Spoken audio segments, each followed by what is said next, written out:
Estás escuchando Tras la Noticia. Y qué bueno que están de regreso en esta segunda media hora para Tras la Noticia, donde a esta hora pues me da un placer infinito recibir al profesor Julio Schilling, director y promotor del Tanque de Pensamiento Patria de Martí. Buenas tardes, Julio. Bienvenido a esta hora para Tras la Noticia. Buenas tardes, querida Cari.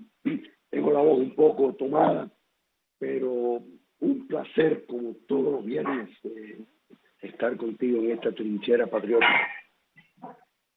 Bien, me gustaría que en un día como hoy hicieran una reflexión del significado que tiene el Día Internacional, la promulgación del Día Internacional de los Derechos Humanos, mientras que en un día como hoy, la Fiscalía Cubana defiende el accionar de la revolución ante la violencia contra las mujeres.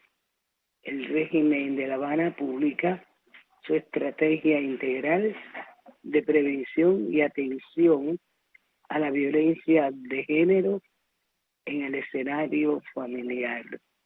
La Fiscalía General de la República de Cuba defendió este jueves en un extenso artículo el accionar de la revolución ante la violencia contra las mujeres, y el Consejo de Ministros divulgó la estrategia integral de prevención y atención a la violencia de género y en el escenario familiar, publicado en la Gaceta Oficial de Cuba. Dame tu criterio, porque desde que ese régimen llegó al poder, no ha sido más que violento, represor y concultor de todos y cada uno de los derechos humanos de las mujeres cubanas, teniendo como brazo armado de la misma a la Federación de Mujeres Cubanas. Es realmente una paradoja que las dos delegaciones, una de las dos delegaciones que más aportó a la Declaración Universal de los Derechos Humanos fue la de Cuba y la de China nacionalista. Y justo son dos países donde más se violan los derechos humanos, Cuba y China comunista. Derechos humanos es el antítesis de lo que es el castrocomunismo, igual que lo que es China comunista. Lo que hemos visto es un movimiento de penetrar instituciones como las Naciones Unidas para desviar particularmente esa primera generación de derechos humanos que enfoca en los derechos civiles y políticos, porque esos son los más inquietantes para dictaduras comunistas. Es evidencia, como tú bien señalas, los crímenes de lesa humanidad que se cometen contra la mujer cubana, pero podemos añadir contra los niños cubanos, con esa juventud menores de edad que están siendo abusados y en condiciones infrahumanas por ningún delito en lo más mínimo.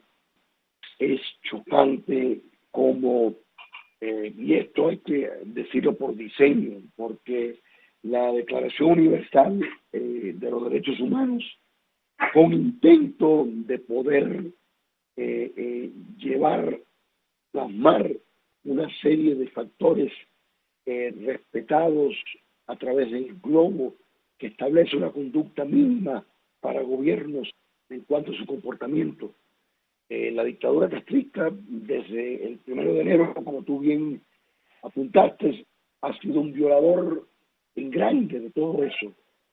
Y sin embargo, han utilizado su cuerpo diplomático para penetrar instituciones como las Naciones Unidas, estableciendo alianzas con otros represores de derechos humanos, otros regímenes que constantemente como es China comunista, como es Corea del Norte, como es Rusia, como es Siria, como es Irán, precisamente para establecer un frente común contra las democracias funcionales del mundo. Y es ahí donde el mundo libre tendría, sobre todo en un día como hoy, repudiar la existencia de regímenes abusadores y violadores de los derechos humanos y no aceptar esa equivalencia falsa que se establece al pertenecer mutuamente un órgano como las Naciones Unidas. Bien, ¿tú sabes por qué quería este comentario tuyo? Porque me da pie para darle a conocer a esa mujer cubana que ha sido tan vital y tan vocal desde el día 1 que triunfó ese desgraciado proyecto que se robó el poder, cómo las mujeres dieron forma a la Declaración Universal de los Derechos Humanos. Y comencemos por Eleanor Roosevelt, primera dama de los Estados Unidos de América. Entre 1933 y 45 fue nombrada delegada ante la Asamblea General de Naciones Unidas en 1946 por el presidente de Estados Unidos, Harry Truman. Fue la primera presidenta de la Comisión de Derechos Humanos y desempeñó un papel fundamental en la redacción de la Declaración Universal de Derechos Humanos en un momento de crecientes tensiones entre el este y el oeste. Eleanor Roosevelt utilizó su enorme prestigio y credibilidad con las dos superpotencias para encaminar el proceso de redacción hacia su conclusión satisfactoria. En 1978 se le concedió de manera póstuma el premio de las Naciones Unidas en la esfera de derechos humanos. Y así, sucesivamente, te puedo nombrar a Hansa Mehta, otra mujer que fue delegada ante la Comisión de Derechos Humanos de Naciones Unidas. La India, Hansa Mehta, una firme defensora de los derechos de la mujer, tanto en la India como en el extranjero. Y fíjate qué cosa más grande, a ella se le atribuye el mérito de cambiar la frase: todos los hombres nacen libres e iguales, a todos los seres humanos nacen libres e iguales, en el artículo 1 de la Declaración de Derechos Humanos. ¿Qué te parece, Julio? Mi querida Cari, primero, ¿qué te puedo decir yo a ti del gran abuso a mujeres en Cuba comunista? Tú, una presa política por décadas, yo creo que esto, tu testimonio basta para condenar el castrocomunismo hacia la eternidad por todos los crímenes de lesa humanidad que han cometido, de lo cual tú fuiste testigo. Pero sin duda, la intención de Eleanor Roosevelt de plasmar un estándar internacional, y repito, Cuba republicana y China nacionalista jugaron un papel fundamental en la redacción de ese documento, porque esa república imperfecta sí respetaba los derechos humanos en su mayoría y quitando épocas de estructuras autoritarias que fueron la excepción y no la regla en Cuba republicana. Esto, la aspiración de la Declaración Universal de los Derechos Humanos era tal cual enfocando en lo que es una versión secular de los derechos naturales, de ese entendimiento de que existe de manera prepolítica un espacio de libertad que ningún gobierno o formato convencional puede violar. Esa libertad la dio Dios, ¿verdad? Bueno, en el sentido secular, la Declaración de Derechos Humanos hace el mismo argumento, que nacemos libres iguales. Esa noción de igualdad ante la ley es fundamental. Entonces, lo que hemos visto, yo creo que esa primera etapa de las Naciones Unidas fue muy concreta. Tomaron acción en Corea para evitar que la península coreana se convirtiera comunista de todo. Hubo un movimiento muy correcto, y entre ellos está precisamente la redacción de la Declaración Universal de los Derechos Humanos. Pero mucho cuidado hay que tener en lo que ha ocurrido posteriormente, y miramos la gran distancia de cuando la primera dama, bueno, ya no era la primera dama porque había fallecido ya Franklin Delano Roosevelt, pero la esposa de Franklin Delano Roosevelt, Eleanor, cuando ella presidía esa comisión, a lo que es esa comisión en la actualidad, que incluye los peores violadores. Y es ahí el gran fallo, la quiebra moral de una institución que nació con pretensiones dignísimas. Sin embargo, han sido violadas, penetradas por el comunismo internacional, que ha tergiversado todo. Y podemos argumentar que la producción de derechos humanos de segunda, tercera y cuarta generación, derechos culturales, derechos económicos, tienen la intención, los derechos sociales tienen la intención de obstaculizar y poner a un segundo plano los derechos políticos y civiles. Y eso es un error, porque la libertad es el primer y más fundamental derecho, y ahí parte todo.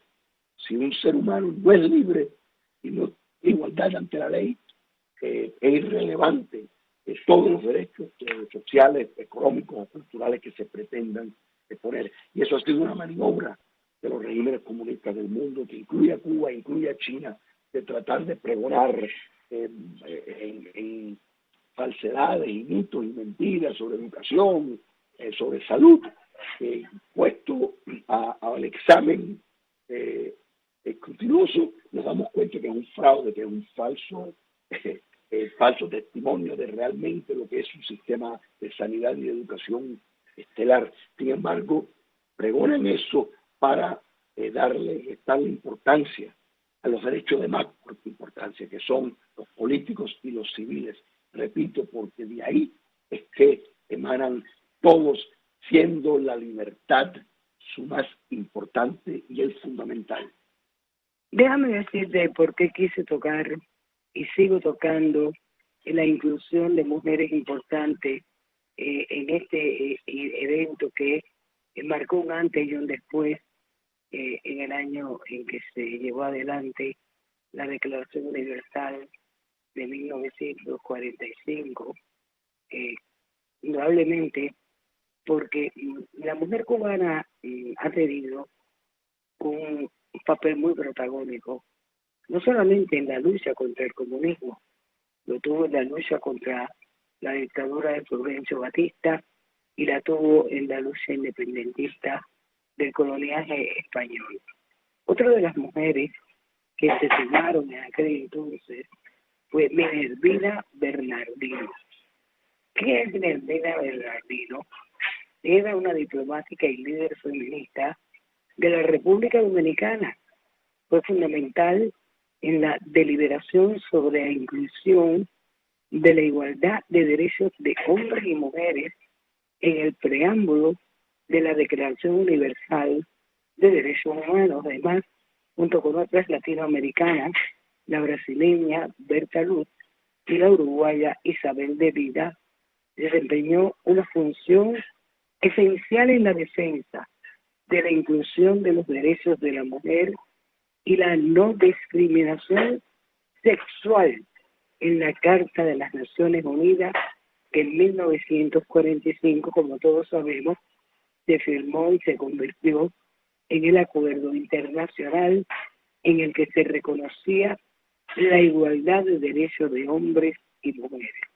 Esto indudablemente te da un perfil del protagonismo de la mujer cubana, del protagonismo de la mujer en el mundo entero, en especial de todas y cada una de estas mujeres que muy pocos saben y se habla muy poco de ello, que formaron parte de las modificaciones que tuvo la Carta Universal de Derechos Humanos.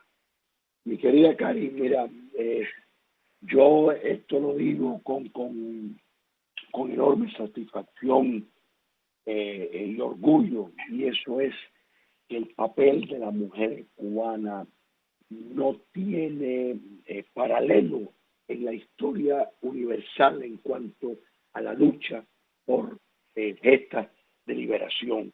Desde la época de las guerras independentistas, como tú bien señalas, yo creo que eso realmente es parte de un gen que Dios depositó en la mujer cubana, que desde el primer momento insistió en que la libertad había que defenderlo sobre todo, y el ejemplo que dieron en la Manigua al lado de los soldados ha sido un linaje transportado a la época moderna. Y repito, el caso tuyo y de tantas compañeras de lucha tuyas, presas políticas, pues realmente recogieron en alto esa realidad de la mujer cubana, y la vemos hoy en día. Cuántas mujeres no están presas, las damas de blanco. Hacemos un recorrido del papel de la mujer cubana. Es realmente, yo creo que esto, una de las responsabilidades de Cuba democrática el día de mañana es resaltar, porque yo creo que el papel de la mujer en la historia de Cuba hay que resaltarlo, y hay que remontarnos a desde la fundación de Cuba para entenderlo bien, porque es un orgullo, y repito, no hay paralelo universal.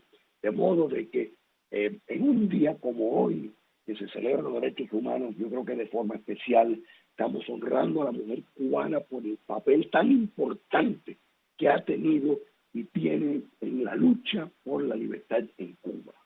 ¿Hasta dónde el rostro de la dictadura se ha visto marcado por su verdadera esencia luego de los sucesos acontecidos desde que se iniciaron los movimientos en San Isidro, el 27N y más recientemente Archipiélago? Y es que el nivel de represión y de injusticia que el gobierno cubano impone al pueblo de Cuba es cada vez peor.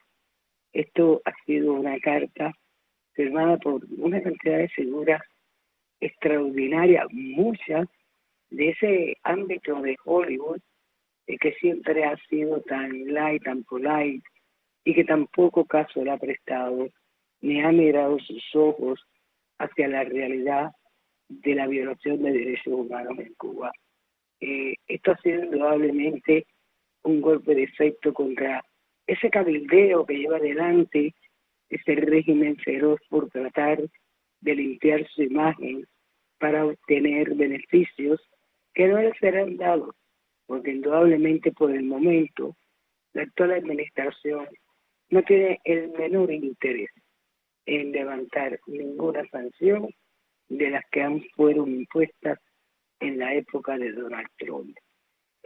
¿Hasta dónde perdieron con su actitud arrogante y su violencia ese rostro humanista con el cual Fidel Castro durante años estuvo vendiendo una imagen que se escudaba en una represión brutal? Mi querida Cari, nosotros hemos hablado en este programa precisamente de que hay un antes y un después del 11 de julio, ese levantamiento popular del pueblo de Cuba contra la dictadura castrista. Lo que la carta que tú mencionas deja al pueblo exigiendo que dejen al pueblo cubano, que lo dejen suelto, que lo dejen libre, por personas que históricamente han estado, si no con lazos sentimentales, sumamente tímidos y mudos para criticar el castrocomunismo, personajes como Meryl Streep, Alec Baldwin, personas de izquierda que han militado en organizaciones de izquierda, están denunciando al castrocomunismo. Esto se lo debemos en gran medida al papel que el pueblo de Cuba ha protagonizado al salir a la calle y exigir sus derechos. Sin lugar a duda, el himno invasor de este momento ha sido y es Patria y Vida. Y cuando vemos que una institución como Rolling Stone la nombra la canción del año, en adición a los Emmys, es un reconocimiento a la necesidad de que Cuba sea libre, no solo porque es una canción hermosa, con palabras sumamente elevadas, no, es el mensaje que se está abrazando también. Esto está bien claro, porque no, eso que dice la política, el arte no se mezcla, no es cierto. Y en este caso se abraza y se le ha dado a ese himno el lugar que tiene por lo que está diciendo, por precisamente el mensaje moral, político y patriótico que está exhibiendo. Y eso es lo que abrazan esos intelectuales, esas personas, repito, muchos de ellos de la izquierda histórica, condenan el régimen comunista. Y esto es el señal de que no hay retorno al de julio. Y repito, mi querida amiga, el pueblo de Cuba es el que ha hecho esto una realidad. Porque nada ha sido en vano y la lucha sigue. Y eso lo sabe el castrocomunismo. Eso lo tiene claro. Es más, el mes de noviembre fue el segundo mes de más protestas en todo el 2021, a pesar de la militarización del país en el 15 de noviembre. No importa, el pueblo de Cuba sigue manifestando su descontento en espacios públicos. Y eso es importante. Quiere decir que el miedo, que es un arma fundamental para mantenerse en el poder, dictaduras comunistas, el pueblo de Cuba lo ha perdido. Muchísimas gracias, Julio Chili, director de Tanque de Pensamiento, Cátedra de Martí. Gracias por siempre compartir tus opiniones y criterios en este programa a esta hora, Tras la Noticia. Gracias por estar aquí. Y con Julio Chili, pues me despido por el día de hoy. Mantenga la sintonía con la programación de Radio Martí y recuerden los cubanos que hay que seguir luchando para seguir teniendo patria y vida, que no es patria y muerte. Que tengan todos muy buenas tardes.